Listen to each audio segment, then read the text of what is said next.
आप देख रहे हैं द कुमार ब्लॉग।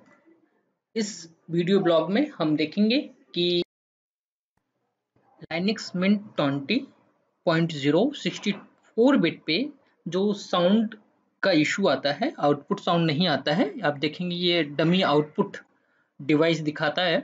इसको हम कैसे रिजॉल्व करते हैं। अगर मैं साउंड टेस्ट पे क्लिक करूं तो फ्रंट राइट और फ्रंट लेफ्ट दोनों ही स्पीकर से कोई आवाज नहीं आती है। और मैं इसमें इनपुट के लिए भी अगर आपको दिखाऊं तो यहाँ पर भी कोई भी हार्डवेयर डिटेक्ट नहीं हो रहा है, ये दिखाता है।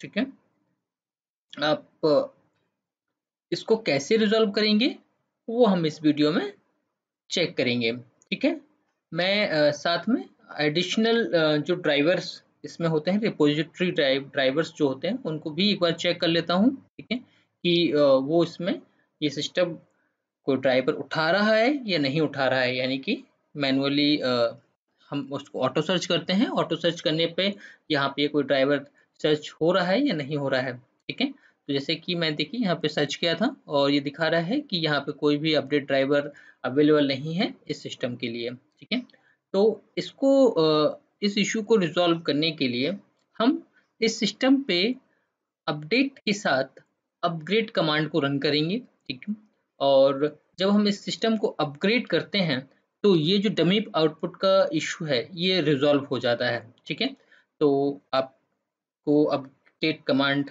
पता ही होगा और साथ में अपग्रेड कमांड भी। तो चलिए वन बाय वन करके इन कमांड्स को हम रन कर लेते हैं टर्मिनल के ऊपर। मैंने ये पहले अपडेट कमांड को रन कर दिया है, ये कंप्लीट हो गया कमांड।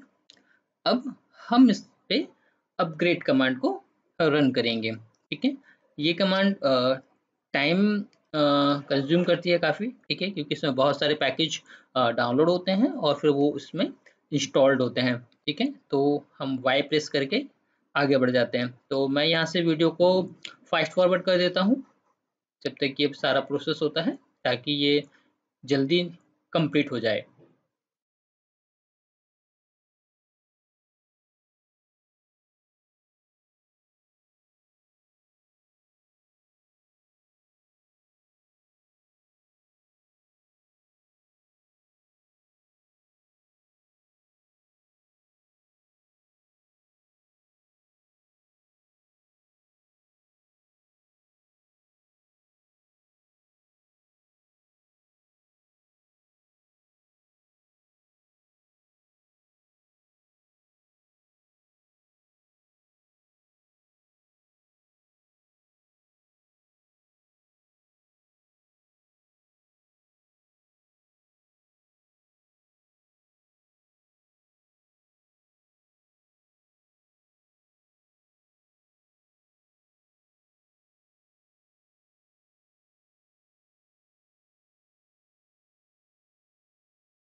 तो आप यहाँ पे देखेंगे कमांड जो हमने रन की थी वो सक्सेसफुली कंप्लीट हो गई हैं और हमारे जो साउंड ड्राइवर हैं वो इस अपग्रेड के बाद इस सिस्टम पर इंस्टॉल्ड हो गए हैं।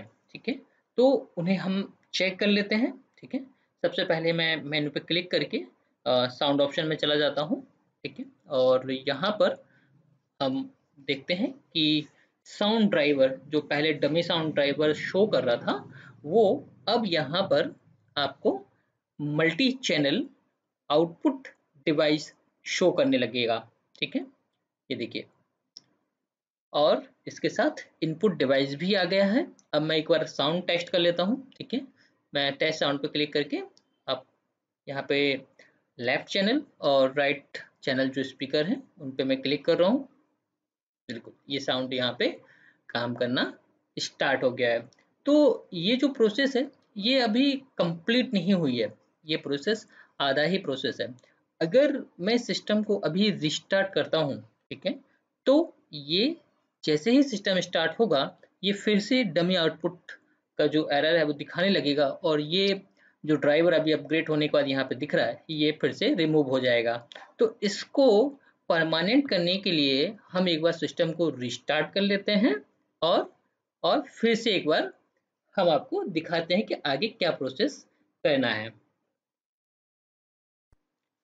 सिस्टम स्टार्ट हो गया है और स्टार्ट होने के बाद मैं फिर से साउंड ऑप्शन पे जा रहा हूँ और मैं आपको जो बता रहा था अभी कि जैसे ही सिस्टम रिस्टार्ट होता है तो जो ड्राइवर इंस्टॉल हुए थे अपग्रेड होने के बाद वो रिमूव हो जाते हैं। आप यहाँ पे देख पाएंगे कि ये डमी आउटपुट ही दिखा रहा है। ठीक है, और मैं आपको सिस्टम भी दिखा दूँ, ये लाइनक्स मिंट 2064 बिट है। ठीक है, तो इसका जो आगे का स्टेप है वो हम यहाँ पे फॉलो करते हैं। हम सबसे पहले जो राइट साइड पैनल में आपको अपडेट मैनेजर आता है, ठीक है, उस पर क्लिक करते हैं अपडेट मैनेजर पे और यहाँ पर ओके करते हैं। यहाँ पर हम जो लाइनस का न्यू कर्नल है वो यहाँ पर इंस्टॉल करेंगे अपग्रेड होने के बाद। ठीक है, तो मैं यहाँ पे क्लिक करके इस प्रोसेस को फॉलो जैसे जैसे कर रहा हूँ, आप भी वीडियो देखकर वैसे ही कंप्लीट कीजिए। ठीक है, मैं इस वीडियो को यहाँ से फास्ट फॉरवर्ड कर रहा हूँ ताकि ये प्रोसेस जल्दी कंप्लीट हो जाए।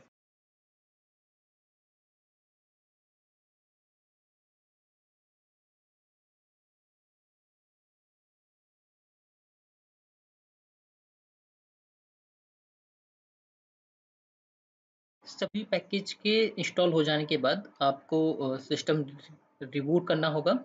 सिस्टम रिबूट करने के बाद आपका जो साउंड ड्राइवर का इशू था वो परमानेंटली रिजॉल्व हो जाएगा। इस वीडियो में इतना ही। धन्यवाद।